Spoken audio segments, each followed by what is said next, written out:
안녕하세요. 톡톡 등산도 시즌3 진행을 맡은 이미향입니다. 정기훈 소사님과 하민석 포정님 자리에 모셨습니다. 안녕하세요. 안녕하세요. 네, 오늘 시청자 질문은 우주에 가을철이 열린다고 하던데 그냥 기다리기만 하면 그 세상에서 살 수 있는 건가요? 라는 질문입니다. 지난 시간에 우리가 살고 있는 지금 이 시대가 우주의 여름철에서 가을철로 넘어가는 하추 교육기라는 것을 알아보았죠. 수호사님께서 지난 시간에 배운 내용을 다시 한번 상기시켜 주시면 좋겠습니다. 지난 시간에 우리는 우주 일련을 통해서 우리네 인간 문명이 어떻게 변화해 오고 그 속에서 우리들의 삶은 어떻게 나아가는가 하는 이런 데 대해서 공부를 했었죠. 그래서 우주의 일련이 있다는 것을 우리가 눈을 떠야 되는데 우리 시간으로 봤을 때 12만 9,600년, 약 13만 년이라는 한 주기로 해서 큰 봄, 큰 여름, 큰 가을, 큰 겨울 이렇게 해서 우주 일련으로 끊임없이 순환을 한다라는 것을 공부를 했습니다. 우리 인류 문명은 봄, 여름 5만 년, 그 다음에 가을하고 초겨울에서 5만 년. 요 시간을 통해서 우리들이 여러 가지 문명을 발전을 시키고 삶의 어떤 자취들을 만들어내고 하는 그런 이제 문명의 탑을 이렇게 쌓아 나가는 거죠. 그래서 우리는 지금 그러면 어떤 시기에 살고 있는가? 그래서 뭐 남북극의 빙하가 다 녹고 또 인구가 뭐 80억을 육박하는 이런 여름의 극한에 살고 있다 이거죠. 그럼 이것이 우리가 어떤 것을 의미하느냐? 그것은 바로 이게 봄, 여름, 그것을 선천이라고 하는데 이 성장 과정의 봄, 여름을 끝매듭 짓고 종말을 맞고 그 다음에 가을이라고 하는 정말 완성되고 성숙되고 풍요로운 그런 세상으로 나아가기 위한 그런 여름과 가을의 교차기에 우리가 살고 있다. 이것을 이제 눈을 떠야 된다는 거죠. 그래서 어떤 비극과 희망이 교차하는 하추 교차기, 가을 개백기 여기에 우리가 살고 있다는 이런 어떤 시각을 가지고서 오늘 이야기들을 이렇게 진행을 해 나가면 좋은 해답들이 나올 수 있다고 생각을 합니다. 네, 상대님께서는 이제 보라 천하대세를 세상이 가르치리라 사람이 가르치는 것이 아니요 이 세상이 갈수록 달라지나니 저절로 아느니라라고 하셨는데요. 지금 지구촌에서 일어나는 사건들이 우주의 가을철이 가까워졌다는 것을 보여주고 있죠. 네, 그래서 아까 말씀에서 이제 희망과 절망이 교차한다는 말씀이 좀 많이 와닿았는데 사실 이 개벽이라는 것이 준비된 자한테는 비극이 아니라 비전일 수 있어서 그러니까 비전과 비극이 교차하는 이 시점에서 왜 지금이 하추 교차기냐 교역기냐 그거를 알 수 있는 거를 우리는 지금 우주를 논하고 있지만 지구의 여름 가을 바뀔 때랑 견줘보면 될 것 같아서요. 일단 여름은 덥지 않습니까? 마찬가지로 우주의 여름의 끝자락인 지금 우리 문명도 무지하게 덥습니다. 그래서 지금 유엔에서도 뭐 환경 문제 보고서 같은 걸 일찍이 내가지고 2005년에 21세기 간 넘어와서 낸 보고서에 따르면 지금 지난 20세기 100년 동안 0.8도가 올랐다는 겁니다. 그리고 그때 그 보고서상에서 이런 추세라면 향후 10년, 벌써 그 보고서가 이제 예상했던 것보다 훨씬 이제 지난 시점에 살고 있는데 2도까지 올라갈 수 있다는 건데 그러면 지금 요즘에 뭐 코로나 때문에도 체온이 높아서 응급실에 환자들 많이 오는데 지구의 체온 자체가 지금 고열 상태예요.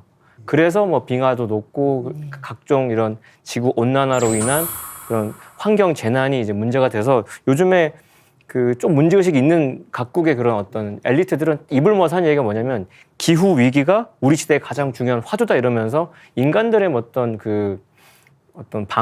방심을 그렇게 좀 문제 삼고 있지 않습니까? 근데 사실은 이 우주 일련을 깨닫고 나면 이게 단순히 우리들이 뭐 탄소를 뭐 어떻게 규제를 못한 문제 같은 그런 인간만의 문제가 아니라 단지 환경 오염 탓이 아니라 지금 분열과 팽창을 주도해온 선천 여름철 말에 확기온 때문이라는 걸 알 수가 있게 되고 어쨌든 이 기온이 올라가는 걸로 인해서 가뭄, 홍수, 전염병 등이 더 많이 창궐하면서 생태계가 치명적으로 지금 악화되고 있는 것과 그다음에 지구에서 여름가을 바뀔 때 병원이 또 북새통을 이루죠. 환절기 때 감기 환자들, 질병이 많아요. 마찬가지로 지금 우주 여름가을 바뀔 때 큰 병이 오는데 그 병이 온다는 걸 예고하는 예고편으로 지금 우리는 병난개벽의 첫 단추로 코로나 시국에 들어와 있고 지금 너무 감이 떨어져서 하루에 8만 명씩 확진자가 늘어도 그런가 보다 하고 있지만 사실은 실제 병원에 있다 보면 너무 많거든요, 사실은 그게. 근데 이게 끝이 아니라는 거죠. 그래서 요즘에 뭐 계속 우리 보건 당국에서도 좀 걱정하고 있는 것이 원숭이 두창이거든요. 네. 앞에 원숭이가 붙어서 그 짐승의 질병 같지만 지금 그 상진님의 어떤 그런 공사를 증언하는 증언자들에 따른 이야기도 들어보면은 사람보다 동물이 먼저 당한다 그랬다. 그래서 병겁이 오고 있는 짐승의 병이 먼저 온다. 인간병은 그 다음이다. 그런 증언들이 뭐 제주도 그런 오봉남씨 증언에도 네. 있는데 그 증언에 입각해서 지금의 원숭이 두창을 생각해 보면 아 이제 코로나를 필두로 하여 원숭이 두창으로 배턴이 터치가 됐는데 이게 인간 시대로도 넘어갈 수 있다는 거. 그게 지금 여름가을 바뀌는 현실의 아주 극명한 문제의식으로 저희들이 좀 새겨야 된다. 지금은 초비상 사태의 위협으로 지금의 흐름을 읽어야 된다는 것이 제가 좀 강조하고 싶은 내용입니다. 네, 가을 개벽기를 맞아서 현 시대의 종언과 새 세상의 도래를 이제 동시에 경험하고 있는데요. 시청자의 질문처럼 무엇을 어떻게 해야 할지 막막할 수밖에 없죠. 예, 수호사님께서 이 답답함을 좀 속 시원하게 풀어주시죠. 그렇죠. 그러면 어떻게 해야 되느냐 이제 네. 그거죠. 이제 여름을 끝맺고 가을로 들어가기 때문에 우리는 한마디로 가을의 옷으로 갈아입어야 된다 이렇게 말씀을 드리고 싶습니다. 여름에 입던 옷 그대로는 가을을 맞이할 수가 없죠. 그래서 우주의 가을철에 맞는 새로운 삶의 방식이 요구되는 거죠. 그러면은 그 새로운 삶의 방식이 그게 뭡니까? 그것은 진리에서 찾을 수 있는데 이 대자연에 내재되어 있는 그런 진리 속에서 찾을 수가 있는데 오늘의 이제 주제인 바로 새로운 삶의 방식, 가을의 삶의 방식이라는 것은 네 글자로 사자성어로 해서 원시반본이라고 합니다. 원시반본. 그 상제님께서 원시반본의 도로서 인류의 역사의 뿌리를 바로잡고 병든 천지를 개벽하여 인간과 신명을 구원하시기 위해 이 땅에 인간으로 강세하시니라. 이런 구절이 이제 도전에도 나오거든요. 그럼 원시반본이 뭐냐? 이것은 이제 시원을 찾아서 근본으로 돌아간다는 뜻인데, 이제 원시하면은 이제 원시 시대 뭐 이게 아니고요. 네.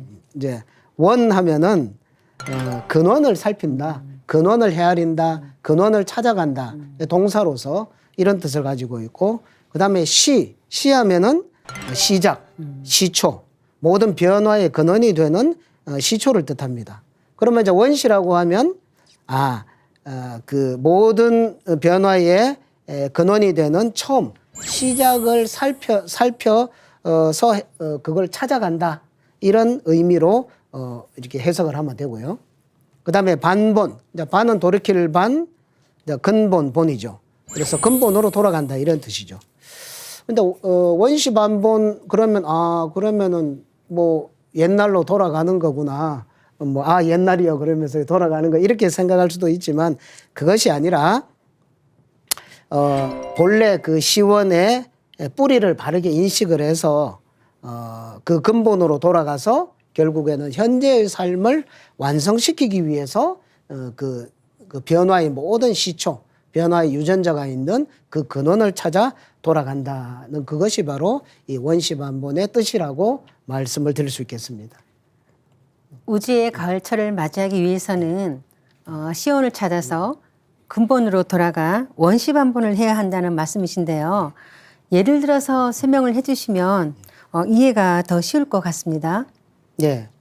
우리가 아까도 1년 이야기를 했지만 나무의 1년살이 모습을 우리가 생각을 해보면 아주 쉽게 이해를 할 수가 있습니다. 자, 한 그루 나무가 있는데 나무가 봄이 되면 이제 뿌리에서 이제 수액이 쭉 위로 올라가죠.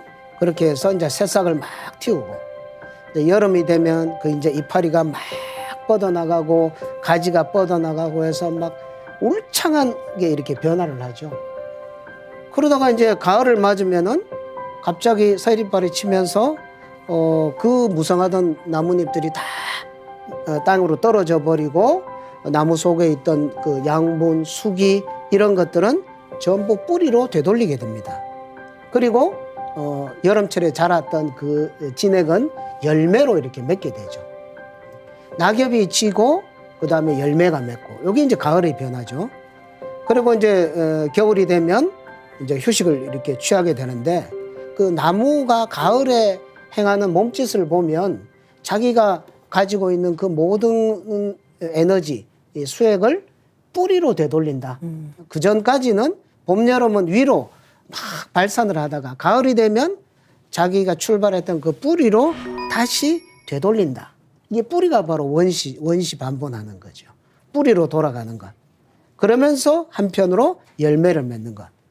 자, 이것이 바로 이 한 그루의 나무가 자기의 생명을 유지하는 대자연의 몸짓이라는 거죠.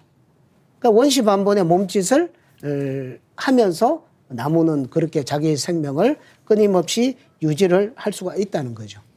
뭐 마찬가지로 우리 인류 문명도 똑같이 봄, 여름, 우주의 봄, 여름의 생장 시대에는 뭐 무성하게 분열 발달하고 번성을 했지만 이제 가을로 들어가면서부터는 그것이 이제 본래 출발했던 그 뿌리 시원으로 완전히 되돌아가는 완전히 180도 반대 방향의 운동, 분열의 운동이 아니라 통일의 운동, 뿌리를 찾아가는 그런 운동으로 돌아가는 것. 이것이 자연계든 문명계든 다 원시반본의 몸짓이다 이렇게 말씀을 드릴 수 있겠습니다. 그래서 우리가 그 애들을 키워 보면은 그 TV 육아 프로그램을 통해서 요즘엔 다시 옛날에 그 제가 애 키웠던 시절이 떠오르는데 막 어지러놨다가 정리를 제자리에 다 돌려놔야 돼, 장난감 같은 거를. 그러니까 시인과 촌장도 노래 가사에서 이 세상에서 가장 아름다운 풍경은 모든 것이 제자리로 돌아오는 풍경이라고.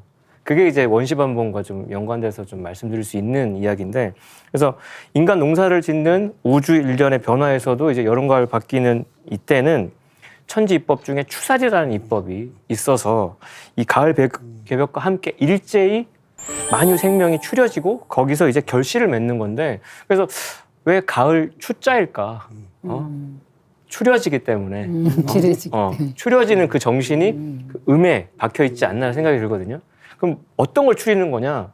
뿌리에서 벗어난 추한 것들을 추리는 거다라는 생각이 들어요. 그렇게 쉽게 이해를 하시면 좋을 것 같고, 그래서 우주의 통치자로서 인간으로 오신 우리 참 하느님, 증산 상제님께서는 이 변국기에는 지구촌의 억족 창생이 생명의 뿌리를 찾아서 열매를 맺어야만이 구원받을 수 있다. 그게 바로 원시반본의 길이다. 그 길을 열어주시러 하나님도 이 땅에 오신 것인데, 그래서 오직 뿌리로 돌아가는 이 길을 따라야 산다.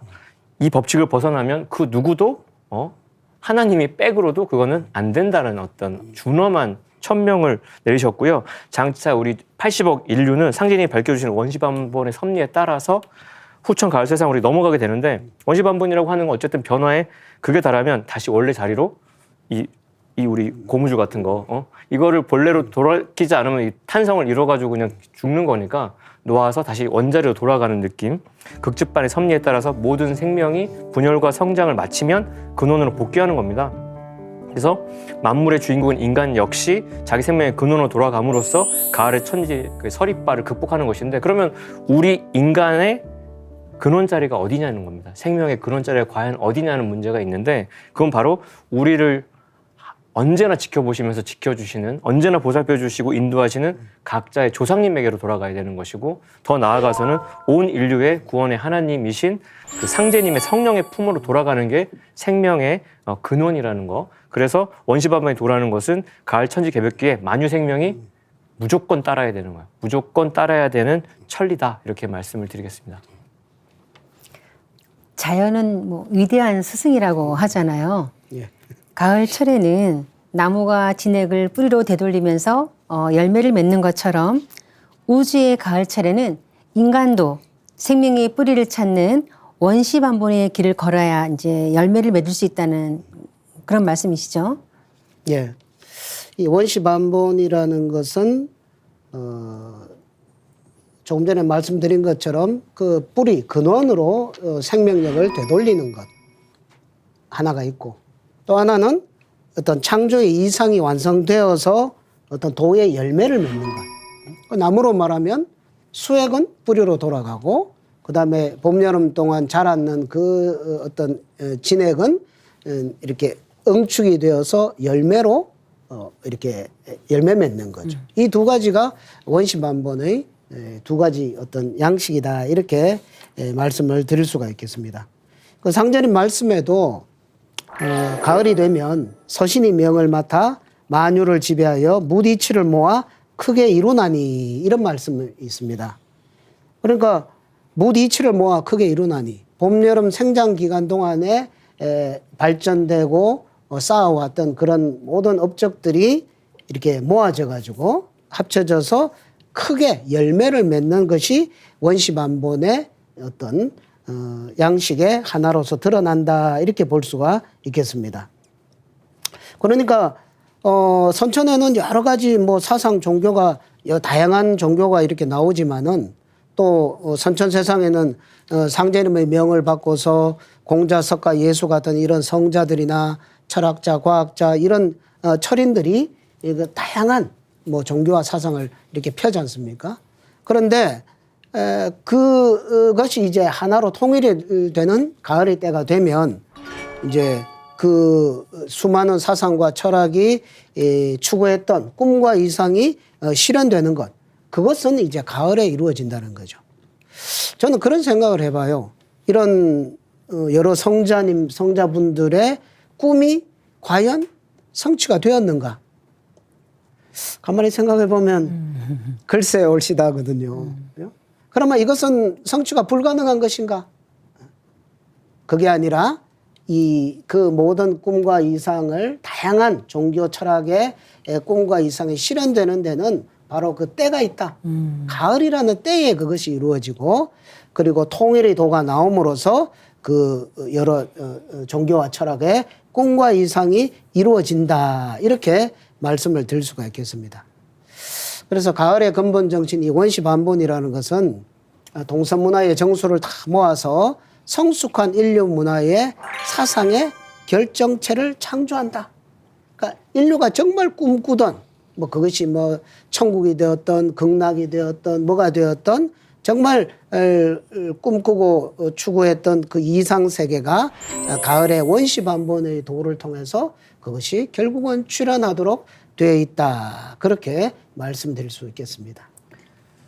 그래서 이제 원시만본이라고 하는 거는 이제 선천을 지배하던 정신은 이제 상극인데, 자연과 문명이 상극 질서로 돌아갔는데, 이 질서가 이제 상생으로 돌아간다는 거죠. 그러니까 원래대로 돌아간다는 것이 기존의 상극 질서로 복귀하는 거면 가면 안 되죠. 우리가 그 릴레이 이어달리기에서 그 선천의 그런 그 제약 속에서 성자들이 이렇게 바톤을 넘기고 여기까지 왔는데, 상제님 진리로 마지막에 피날레를 이제 월드컵 쟁취하듯이 이렇게 결승선을 끊는 건데, 그래서 상제님께서는 내가 상생의 도로서 만민을 교화하여 세상을 편안케 하겠노라 하셨고, 그래서 망고의 원을 풀어서 그 망고에 쌓인 원을 풀어가지고 상생의 도로서 성경을 운수를 여시겠다고 천명을 하셨거든요. 그러니까 이 원시만본이라는 거는 동서양의 종교, 정치, 사상의 상극적인 대립이 이제 완전히 지향된 상생으로 가는 절대 정신이다, 이렇게 다시 한번 정명할 수 있겠고, 그래서 유불선 기독교가 많은 공덕이 있지만 그런 선천 종교들 간에 지난한 갈등이 있었고요. 그리고 또 영계와 현실, 인간 세계에서 빚어진 민족 간의 갈등도 있고요. 그 다음에 지금 우리 한반도가 가장 그 첨예하게 있는 그 남북한의 대립 같은, 전쟁의 또 위기 같은, 동서 간의 이념 대립 같은 것들, 충돌, 인류사의 이 모든 상극적인 요소가 원시만본의 대도를 통해서 완전히 이제 해소가 되는 거예요.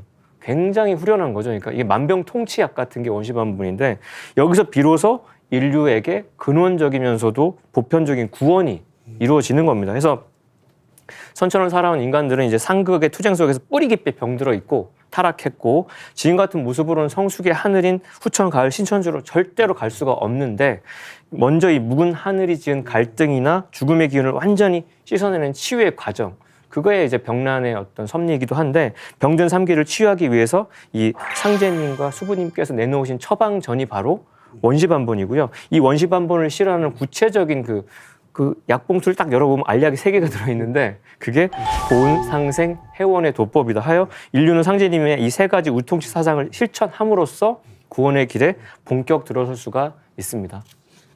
원시반본이 진리의 엑기스라는 생각이 순간 딱 들어왔어요. 네, 그 생명의 근원을 찾아서 열매를 맺는 그런 원시반본을 가을의 근본 정신이라고 하고 이를 실천하는 보온, 해원, 상생을 원시반본의 3대 생활 이념이라고 하죠. 예, 원시반본의 대도는 뭐 저는 어떤 거대한 강물의 큰 흐름이다. 대자연이 자기 모습을 되찾고 어떤 가장 꿈을 이루는 이상세계를 건설하는 거대한 그 흐름, 강물의 큰 흐름이다라고 저는 그렇게 표현을 하고 싶고요. 그러면 이제 원시반본이라는 가을의 옷으로 갈아입어야 되는데 이제 구체적인 모습이 이제 보온, 해원, 상생이죠. 첫 번째로 이제 천주로부터 받은 은혜에 보온한다, 은혜를 갚는다라고 하는 보온. 말뜻 그대로입니다. 그 다음에 그 보온의 정신에 따라서 인류를 구원해서 모두 다 같이 잘 살게 하는 상생, 서로 살릴 생. 그 과정에서 인간뿐만이 아니라 이런 한 맺힌 원신, 역신 이런 신명들의 깊은 원한까지 해소를 하는 해원, 원한을 푼다 하는 이런 의미죠. 그래서 개략적으로 보면 이제 가을에 천지가 성공하는 시대를 맞이해서 상제님께서는 지금까지 선천 봄, 여름 시간 동안에 쌓여왔던 이렇게 원한을 전부 풀어가지고 상제님께서는 앞으로 모든 인류가 잘 살 수 있는 그런 상생의 세상을 건설하기 위해서 이렇게 천지공사를 이렇게 보셨죠. 그리고 그 과정에서 그동안 누적되어 있던 원한들을 다 상제님께서 해소를 시켜주시고 이렇게 되었고요. 그 다음에 그런 세계를 직접 건설하는 우리 인간들의 입장에서는 이제 보온, 해원, 상생 이것을 정말 어떤 원시반본의 대도를 받은 그런 보온, 감사한 마음을 가지고서 세상 사람을 살려내는데 이렇게 힘을 다함으로써 그걸 통해서 마지막에 정말 해원, 자기가 세상을 위해서 뭔가 꿈을 꾸었던 그것을 실현하는 그런 해원의 과정으로 이렇게 펼쳐진다. 그러니까 보온, 상생, 해원이 이렇게 서로 맞물려 가면서 우리들에게 다가오는 어떤 방식들이 여러 가지로 이렇게 달라질 수 있다고 생각을 합니다. 보온, 해원, 상생할 때 이제 보온이라는 것이 이제 가장 이렇게 주춧돌, 이렇게 베이스에 있다고 보고요. 이것이 원시반본을 실천하는 가장 직접적인 것이고, 그 다음에 앞으로 이제 후천 이상세계가 건설되었을 때 그것을 유지하고 지탱하게 하는 튼튼한 주춧돌과 같고, 그 다음에 상생이라고 하는 것은 앞으로 오는 그 세상의 어떤 삶의 원리, 질서가 펼쳐지는 것이 상생의 구조고, 그 다음에 그 상생의 구조로 나아가기 위해서는 필연적으로 해원이라고 하는 것이 선행이 되었을 때 상생의 세상으로 갈 수가 있다. 이런 어떤 구조적인 모습으로 설명을 드릴 수 있겠습니다. 원시반본을 이루기 위해서는 생활 속에서 보온, 해원, 상생을 실천해야 한다는 건데요. 구체적으로 어떻게 해야 하는 건지 알아보겠습니다. 먼저 보온에 대해서 말씀해 주시겠어요? 네, 보온이라고 하면 일단 받은 은혜에 보답하는 걸 뜻하는데 살면 살수록 그렇습니다. 우리는 빚지고 사는구나. 여러 가지 이유로 네. 은행에도 빚지고 인간관계에서 다 빚지고 내가 아이를 낳아서 키워보면서 정말 의식이 없었지만 정말 은혜를 입지 않았으면 숨도 못 쉬었겠구나. 누가 입에다 넣어주며 그죠? 그 똥을 누가 다 받아주며 그런 거를 많이 느끼는데 어쨌든 천지 대자연의 그 오묘한 그 어떤 그 조화와 인생 만사를 들여다 보면은 이렇게 주고받는 법칙에서 벗어나는 게 아무것도 없고요. 그래서 은혜를 받고 보답한다는 것이 우주 생명의 조화와 창조 원리에 가장 부합한다는 거죠. 그래서 인간은 부부간에, 부모와 자식 간에, 형제 간에, 그리고 이웃과 사회 속에서 서로 은혜를 주고받으면서 살아간다는 걸 다시 한번 이제 절감을 하게 되고, 근데 이걸 또 확장해서 대자연과 만물, 천지 신명도 마찬가지죠. 그러니까 나무가 뱉은 산소를 우리가 들이마시고요. 우리가 내뱉은 이산화탄소를 나무가 들이마시는 거예요. 대자연과 인간도 그렇게. 그 폐의 모습도 나뭇가지랑 똑같거든요.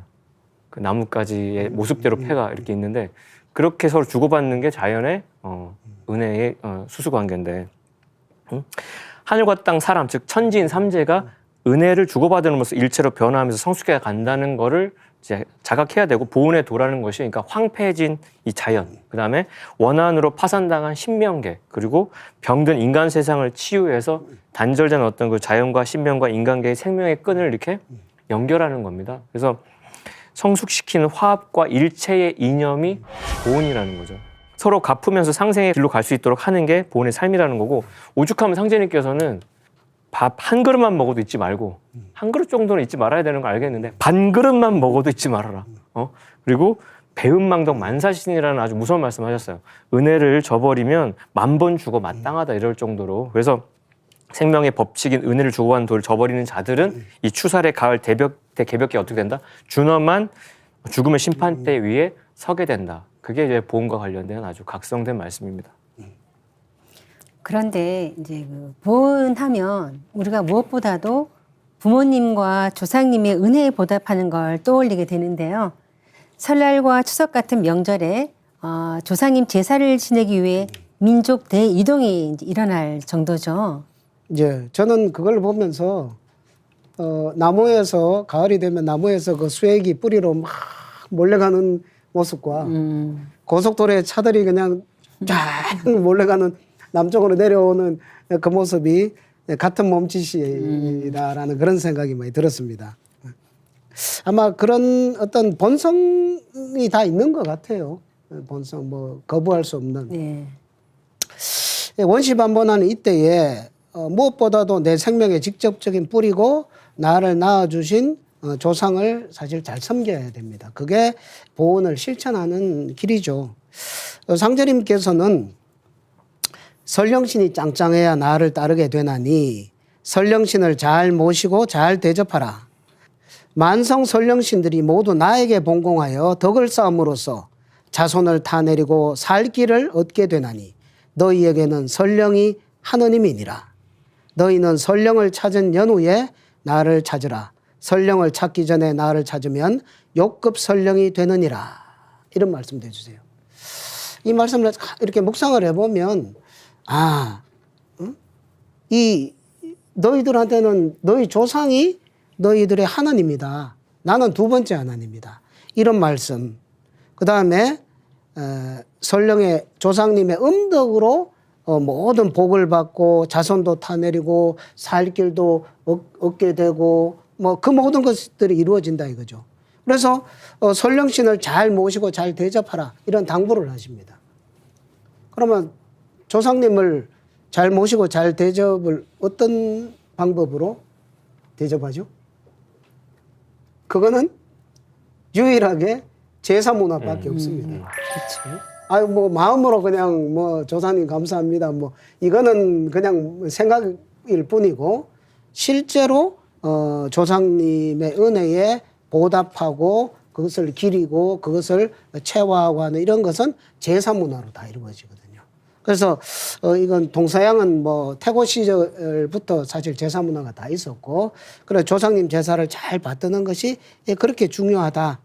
조상님의 그 뿌리를 보온하는 그런 행위로서 정말 중요하다는 말씀을 드리고 싶고요.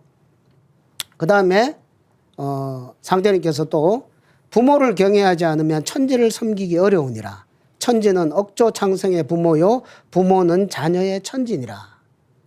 부모님은 나를 있게 해준 뭐 가장 소중한 나를 있게 해주신 분이고, 그런데 부모와 같이 정말 근원이 되는 천지 하늘 땅이라는 존재를 인식을 해가지고 부모와 천지는 같은 같은 레벨에 계시고 같은 뿌리로서의 역할을 하시기 때문에 부모와 조상과 천지를 함께 이렇게 잘 받드는 그것이 보온을 실천하는 가장 현실적인 그런 방법들이다. 이렇게 말씀을 드리고 싶습니다.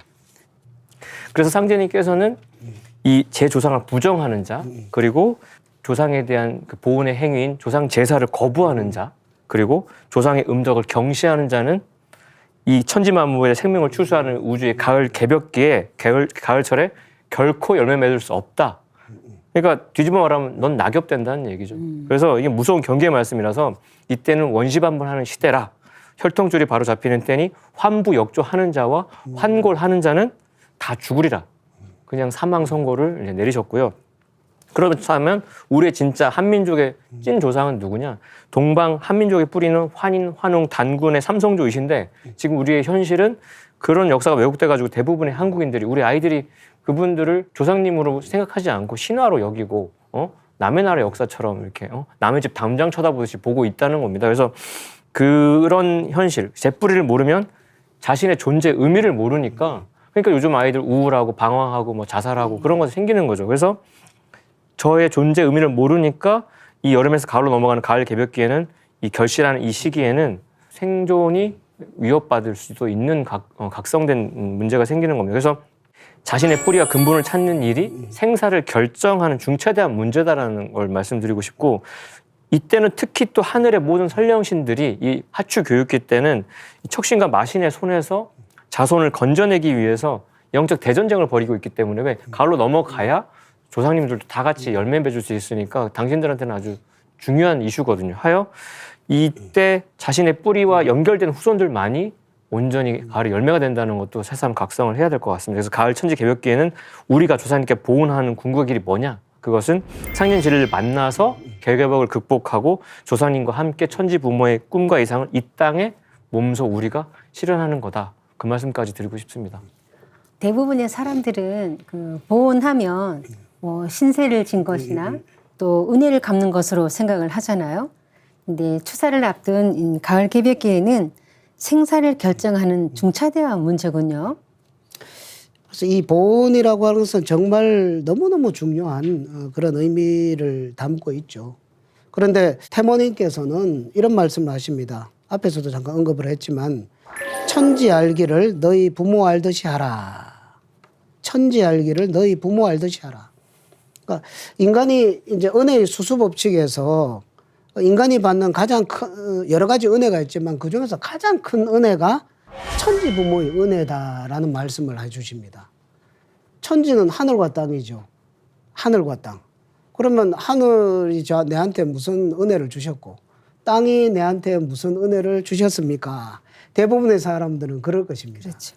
그러니까 하늘과 땅을 그냥 뭐 어떤 무기물 정도로만 생각을 하기 때문에 그런 것인데 사실 그것이 아니라 하늘과 땅은 살아있는 생명이자 성령체거든요.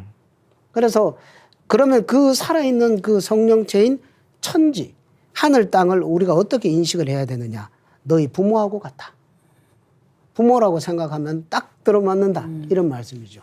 그래서 하늘로부터 그런 어떤 아버지의 유전자를 받는 것처럼 그렇게 받았고 어머니의 젖을 먹고 자라는 것처럼 땅으로부터 모든 것을 받아서 우리 먹는 것 전부 땅에서 나오잖아요.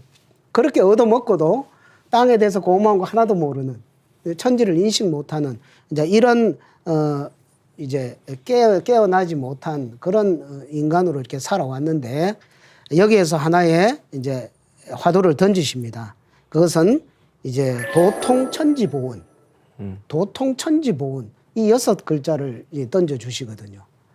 자, 그러면은 이 인간이 지금까지 인식하지 못했던 천지 부모님의 은혜를 알고 깨닫고 그 다음에 그렇다면 가장 큰 은혜를 받은 천지 부모님의 은혜에 보온하는 길은 무엇인가? 그것은 한마디로 도통이다. 이거죠. 뭐 도통이라는 것은 뭐 그냥 뭐 호풍환호하고 뭐 도수를 쓰고 이런 게 아니라 진리 인간으로 성숙해가는 하루하루의 그 인간의 삶, 이것이 이제 도통의 과정이라고 보고, 그러니까 제대로 된 성숙한 완성된 인간으로 내가 변화해 나가는 그런 그 삶의 궤적들, 그리고 그 결과가 바로 인간을 창조해 준 천지 부모님의 은혜에 보온하는 궁극의 보온이다.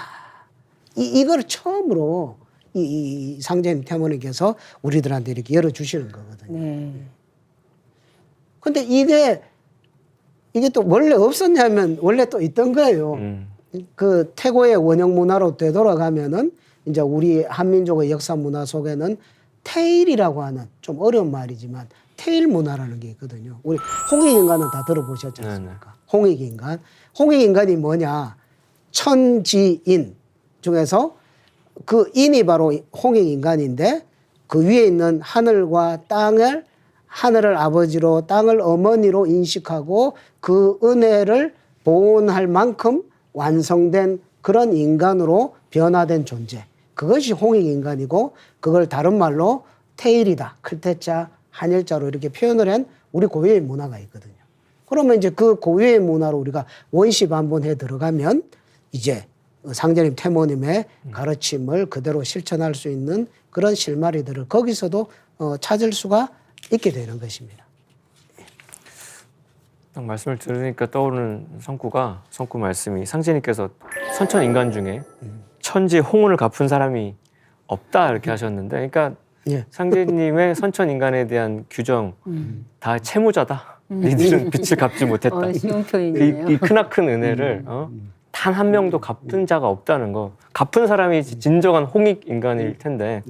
그래서 인간은 어떻게 하면 갚을 수 있냐. 우주의 가을철 열매 질린 상제님의 무국대도를 통해서 그걸 잘 닦아서 후천 신천지의 자녀로 거듭남으로써 다시 태어남으로써 천지의 뜻을 이루고 비로소 천지의 홍은혜, 크나큰 은혜에 보은하는 존재가 될 수 있다는 겁니다. 그래서 은혜를 갚게 하기 위해서 증산도가 존재하는 거예요. 갚을 수 있는 새로운 어떤 통찰을 주는 거니까. 그래서 장차 상제님의 일꾼들이 가을 대회 개벽기에 인류를 건져내는 것이 또 은혜를 갚는 첫 번째 길입니다.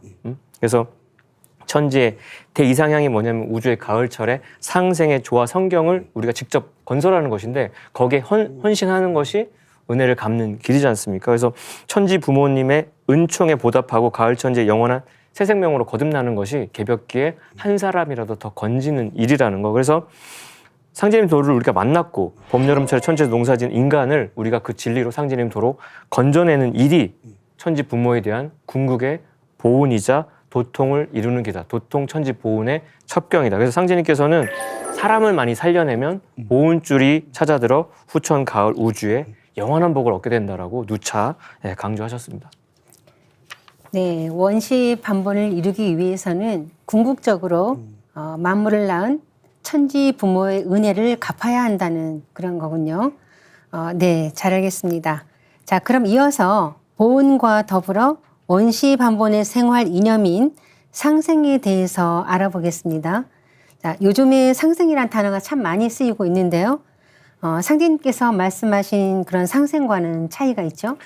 그래서 지금 세상에서 사용한 상생은 그냥 함께 잘 살자, 뭐 공생의 뜻으로만 쓰는데 본래 이제 상제님의 그 뜻은 인간 세상의 어떤 투쟁, 갈등, 대결 의식을 평화 의식으로 되돌리는 그런 어떤 차원이거든요. 그래서 보온의 어떤 실천 개념이 사실은 상생일 수 있죠. 은혜를 어떻게 갚냐? 우리가 누군가한테 은혜를 입었으면 바로 그 사람한테 갚는 건 보온이라면 그 받은 은혜를 제3자한테 베푸는 행위는 상생으로 이제 나아간다고 볼 수가 있겠어요. 그래서 그 지금 자연과 그 지구촌 각 나라 사이의 관계는 너무나 이제 상극적인데 너무너무 대립이 심한데 이 후천 5만 년 동안 지속되는 조화 성경 낙원은 이 보온의 이념을 바탕으로 해서 열리는 상생의 세계이기 때문에 이 상생에 대한 개념을 알 때 우리가 어찌 보면 그 상생 개념이 그 후천의 문을 여는 그 카드 같은 거죠. 띡 되면 문이 확 열리는 그런 건데 그래서 상생이란 서로 상자에 살리생자로 먼저 천지의 가을 개벽기를 맞아서 서로 살리고 구원하는 거 잘되게 한다는 뜻이 이제 깔려 있고요. 그래서 상제님께서는 당신의 도를 일컬어서 나의 도는 상생의 대도다 말씀하셨고 태모님께서도 구천지와 신천지의 차이를 이렇게 구천지, 상극, 대원, 대한, 신천지, 상생, 대자, 대비 선천과 후천을 비교를 딱 해주셨는데 상극 때문에 원한 맺힌 선천을 끝맞고 상생의 대자, 대비로 자비로운 행위로 이제 개벽시킨다는 겁니다. 후천, 가을, 우주의 통일 이념이 상생인데요. 근데 이거는 선천의 어떤 성자들도 성인들도 감히 이제 언급조차를 안 했어요. 그냥 인존 하나님께서 천지법에 따라서 친히 내려주신 구원의 도법인 거고 가을 문화의 새 진리가 상생입니다. 그래서 인간으로 오신 상제님의 어떤 해원의 손길에 따라서 상극의 천지 질서가 상생의 우주 환경으로 전환되면서 가을 우주의 정역 시대가 이제 펼쳐진다는 거. 그래서 3개의 통치자인 하느님께서는 그 3개 대권이라는 무량한 조화 권능으로 하늘과 땅을 뜯어 고치고 선천의 상극의 오늘 문 닫고 모든 인간이 성숙한 삶을 살 수 있도록 가을 우주의 새 질서를 열어주셨는데 그 새 질서의 본질이 상생이다. 이렇게 말씀드릴 수 있겠습니다. 네, 뭐 인간이라며 누구나 행복하게 살기를 꿈꾸는데요. 전 인류가 서로 살리고 잘 되게 하는 후천 가을철 상생의 세상이 인류가 지금까지 꿈꿔온 이상세계라고 할 수 있겠군요. 그렇죠. 인류가 지금까지 꿈꿔온 이상세계, 그것을 뭐 천국이다, 극락이다, 뭐 대동세계다, 뭐 이렇게 표현을 할 수 있겠죠. 그런데 저는 그 세상에 보면 천당 위에 분당이다 그런 말을 들어본 적이 있는데 인류가 꿈꿔온 이상세계는 과연 어떤 세상인가? 구체적으로 이렇게 받아들여지는 것이 바로 상생의 세상이다. 이렇게 이념을 부여를 할 수가 있다고 봅니다. 그래서 이 상생의 세상이라는 것은 상극의 어떤 모순 이런 것들이 전부 극복된 가을 세상의 어떤 조화의 통일 질서다. 삶의 상생의 삶의 구조다. 삶의 그 구조 방식이다. 이렇게 표현을 할 수가 있을 것 같습니다. 가을 천지 개벽기를 넘어서서 인류는 상극의 질서를 뛰어넘어서 성숙한 상생의 새 역사를 이렇게 만들어 나가는 이런 어떤 역사 속에서 이거를 논해야 된다고 생각을 하고요. 상제님 말씀에 이런 말씀이 있습니다. 우리 일은 남 잘되게 하는 공부니 남이 잘되고 남은 것만 차지하여도 우리 일은 되느니라. 이 말씀을 묵상을 해보면은 뭐 남 잘되게 하는 건 다 좋은데요. 남 잘 되고 남는 게 별로 없을 것 같은데요. 이럴 수도 있잖아요. 그런데 상자님께서 남은 복이 더 크다. 이런 또 말씀도 해주시고. 그러니까 지금까지 우리는 나를 잘되게 하는 공부를 했고 내가 더 잘되기 위해서 남과 경쟁을 하고 남을 밟고 올라가는 이런 상극의 그런 삶을 살아왔는데 상제님께서는 이것을 완전히 뒤집어라. 생각의 구조를 완전히 바꿔라. 그저 남을 먼저 잘되게 했을 때 내가 잘 될 수 있는 그런 구조로 바꾸신다는 거죠. 그러면은 그런 세상이 그냥 이루어지는 것이 아니라 상제님의 또 당부 말씀이 또 하나가 있습니다. 사람들은 제 자손만 잘 되어 부귀하기를 바라나 너희는 부디 그러지 마라. 우리 일은 천하창생이 함께 잘 되자는 일이니 사욕을 버리고 오직 창생을 생각하라. 형제가 환란이 있는데 어찌 구하지 않을 수 있으랴. 사회 내에는 다 형제니라. 상제님께서 이렇게 타일러 주십니다. 너희들의 삶의 방식을 너와 너희 가족만을 위하는 그런 상극적인 삶을 벗어나서 사회에 다 창생들이 형제라는 그런 생각으로 이 창생들이 잘 될 수 있도록 그걸 노력을 해라. 그러면 결국 그 남은 복이 밀려가지고 더 큰 복을 너희들이 받게 된다. 그것을 믿고 그런 삶을 살았는 그런 상생의 세력들이 이제 후천 문명 건설에 일조를 해서 그게 자리를 잡았을 때 후천 세상은 상생의 구조로 살아갈 수밖에 없는 그런 구조가 만들어진다는 거죠. 아주 현실적인 역사 속의 현실 문제로 말씀을 하고 계십니다. 그래서 이 상생은 그런 후천 세상의 삶의 방식이기도 하지만 지금 시점에서 우리가 봤을 때는 상생은 살릴 생이다. 적극적으로 여름, 가을, 개벽철에 죽어가는 수많은 사람들을 살려내려고 하는 형제들을 살려내려고 하는 그 마음을 가지고 상생의 도심을 가지고 살려내는 그런 상생의 행을 실천하는 그런 것이 진짜 상생의 의미다라고 정의를 내리는 것이 적절하다고 생각을 합니다. 네. 우주의 가을철에 상생의 조화 문명이 열린다는 희망의 소식을 전해주셨는데요. 하지만 지금 현실은 상생과는 정반대로 서로 경쟁하며 투쟁하며 이렇게 약육강식의 그런 상극의 세상이 펼쳐지고 있지 않습니까?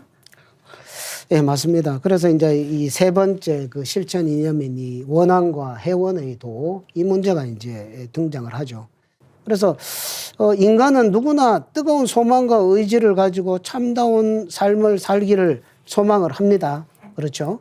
그렇지만 현실 환경은 뭐 이런 환경도 그렇고 인간 내면의 영성이라든지 뭐 이런 것들도 제대로 발현이 안 되고 또 다른 사람들과 대립하고 투쟁하는 이런 구도 속에서 살기 때문에 인간은 자기가 하고 싶은 일을 제대로 하지 못하고 그렇게 해서 뭐 그것이 마음의 병으로 응어리가 지는 이런 원한을 필연적으로 낳게 되더라 이거죠. 그 원한을 품게 되면은 자기도 모르게 자꾸 자기를 어둡게 바라보고 자기 부정의 깊은 병으로 빠지게 되고 그로 인해서 이제 죄악, 타락 이런 것들이 그런 것을 유발하게 만드는 사실 마음의 병을 이 원한이라고 이렇게 볼 수가 있겠습니다. 그래서 이 원한의 문제가 결국에는 이런 상극의 여건, 환경 속에서 이 원한의 문제가 태동이 되었다.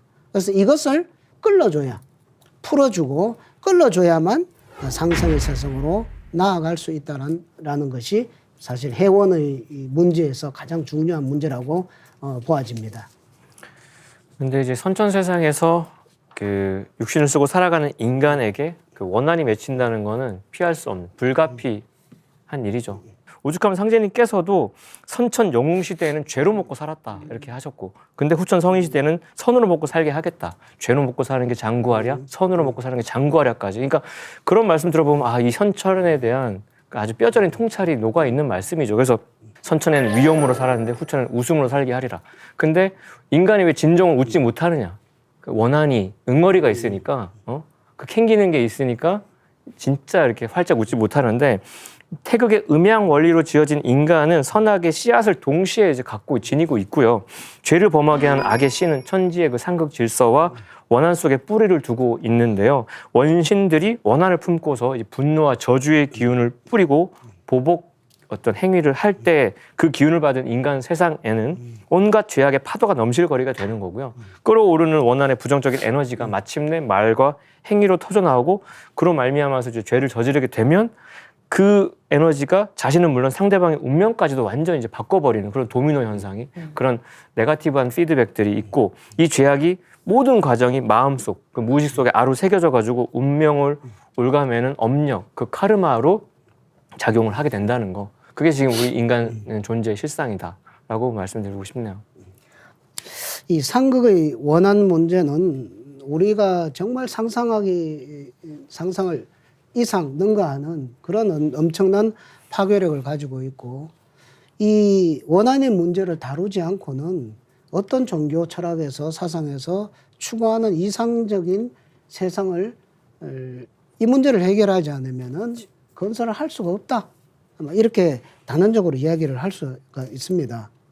상제님 태모님의 천지공사 그 내용이 결국에는 전부 해원의 내용들입니다. 해원. 뭐 상승의 세상은 뭐 건설 그냥 하면 되죠. 그러나 5만 년 동안 누적되어 있던 그 뭐 하늘과 땅에 꽉 차 있는 그 모든 오염된 어두운 죽음의 기운을 하나하나 다 걷어내서 완전히 밝혀내는 그것이 바로 9년 천지공사의 과정이었다. 이렇게 볼 수 있고요. 그래서 상제님께서는 이 원한을 해소하는 것, 해원의도 이것이 바로 영원한 인류 화평을 이루는 길이다라고 하셨습니다. 그래서 뭐 지금까지 이렇게 누적되어 온 거는 상제님의 어떤 은혜로 이렇게 다 이렇게 해소가 되지만은 너희들은 앞으로 또 새롭게 뭐 이렇게 원한을 짓고 이렇게 하면 안 되지 않습니까? 그래서 마음과 입과 뜻으로부터 일어나는 죄를 조심하고 남에게 척을 짓지 말라. 이런 당부 말씀도 이렇게 하시게 되었습니다. 그래서 이 원한의 본물을 온전히 해소시킬 때 이제 후천 세상을 향한 평화의 문을 열 수 있게 된다. 이렇게 우리가 이 원한의 문제, 해원의 문제를 정리를 했으면 좋겠습니다. 네. 상제님께서 인류를 구원하기 위해 집행하신 천지공사에 대해서는 차후에 알아보는 시간을 갖도록 하겠습니다. 그럼 마무리 말씀 부탁드립니다. 예, 오늘 원시반본 이야기를 쭉 해왔는데요. 원시반본은 인간과 만물을 낳아 길러온 천지가 열매 맺고 성공하는 길이다. 이렇게 정의를 할 수가 있겠습니다. 그동안 이 선천 종교에서는 이런 천지 1월의 변화 이법 이런 거에 대해서는 침묵하고 단지 마음을 닫고 뭐 참회하고 또 기도하면 구원받을 수 있는 것처럼 가르쳐 왔습니다. 물론 부분적으로는 맞죠. 그러나 이것은 천지의 때, 그러니까 이 우주의 가을철, 원시 반본이라고 하는 대우주의 몸짓이 시작되는 그것이 결국 모든 구원과 성공을 이루는 그 관건이라는 것을 알지 못한 채 그냥 구원의 단편적 사실을 말한 것에 사실 지나지 않거든요. 그래서 진정한 인류 구원은 봄, 여름, 삼극의 역사 과정을 다 마무리 짓고 가을철 결실을 열어주시기 위해서 천재 주인이신 상제님께서 이 세상에 오셔서 그렇게 되도록 해주시는 그런 어떤 은혜로서 이루어지게 된다라고 저는 마무리를 짓고 싶습니다. 지금 이제 우리가 서 있는 지점이라는 것이 후천 개벽을 향해서 줄다름치는 원시반본의 시운입니다. 그래서 하늘과 땅 사이에 이 원시반본의 시운은 원원한 천지대운으로 활짝 열려 있는데요. 상제님께서는 지금 우리가 숨쉬고 있는 이때를 갖다가 천지의 한문이다 이렇게 말씀하셨어요. 한 도시로 딱 들어가는 톨게이트, 우리가 서울에서 부산까지 열심히 달렸는데 이제 부산에 딱 들어왔다라고 알려주는 그 한문인데, 그 한문은 개벽문이고 새하늘 새 땅으로 들어서는 하늘 법정의 문이다 이렇게 말씀을 하고 계십니다. 그래서 그러니까 지금은 이 마지막 그 목적지 피날레 그 라인 앞에 서서 그 짧은 여정만 남겨놓고 있는 상황이거든요. 그러니까 야구로 치면은 9회 말 투아웃 주자 만루 상황에서 3000년 전에 나온 불교가 3루에 있고 2500년 유교가 2루에 있고 2000년 전에 나온 기독교가 나왔는데 그 주자들이 주자로 끝나느냐 득점을 다 하냐의 문제는 4번 타자가 나와서 홈런을 날려줘야 되는 거죠. 그러니까 원시반본은 홈으로 돌아가는 홈런이에요. 그래서 4번 타자 150년 전에 오신 그 상제님께서 성자들을 주자로 내보내시고 마지막에 홈런을 날려서 그 모든 진리를 다 이렇게 다 수렴하는. 그러니까 이제 대역전극의 이제 축제만 남아 있는 상황인 건데, 근데 이때가 이제 가을바람이 불면서 낙엽이 지고 열매 맺는 극적인 반전의 어떤 시점이니까 조상신과 함께, 천상의 조상신과 함께 열매 맺어서 영생하느냐, 우주의 어둠 속에서 영원히 소멸하느냐, 생사존망의 시점이 원시반본의 시운이고요. 여기 같이 이 이야기를 듣고 시청하신 분들께서는 이 시점에 대한 각성을 다시 하시고 이 만루 홈런의 그 대역전극에 동참해 주시기를 간곡히 부탁드립니다. 이상입니다. 우주의 가을철을 맞이한 이때는 천지에서 인간 열매를 추리기 위해 생사 판단하는 때입니다. 보은, 해원, 상생을 실천하여 생명의 뿌리를 찾아 열매를 맺고 구원받는 원시 반본의 길을 걸으시기 바랍니다. 톡톡 증산도 시즌3 다음 시간에 다시 찾아뵙겠습니다. 지금까지 시청해주신 시청자 여러분 감사합니다.